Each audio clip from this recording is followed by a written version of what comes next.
York County teen on trial for killing a 12-year-old testified this afternoon. Nolan Grove is accused of shooting Kane Highland in Red Lion in April of 2023.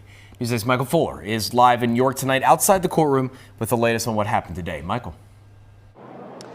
So, Thesmina, Jerry, the trial wrapped for the weekend. However, the big takeaway of today was that Nolan Grove took the stand, ultimately saying that the actions that killed his friend Kane Highland were, quote, probably the dumbest decision I've made in my life. Now, I want you to take a look at this footage right here. This footage is of the night that the shooting took place. But while you do that, let's backtrack on today. News 8 was in the courtroom, and our photographer shared that the 15-year-old took the stand around 3 this afternoon. In an emotional testimony, Grove talked about the fact that he and Kane were pretty good friends, and he recounted the day and the moment things turned south, saying he was using the laser as a light to walk in a dark breezeway and didn't realize his finger was on the trigger and the gun went off. Also explaining that he, quote, didn't know what happened, didn't know the gun was loaded, and that he was really sorry. Now, Grove also admitted to lying on police when he originally said that he was home during the shooting. He also admitted to opening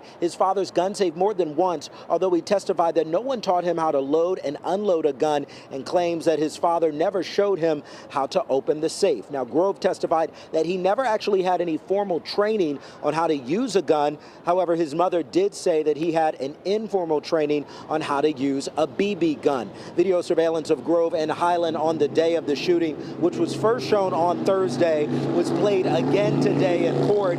In the footage, Grove points a gun at girls on scooters, and Highland swats his hand down.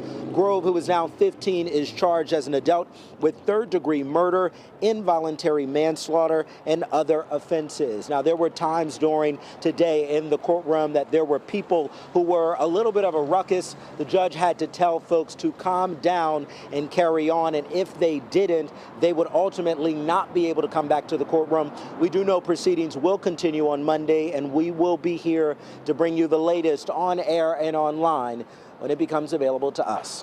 Reporting live here in York County, Michael Fuller, WGAL News 8.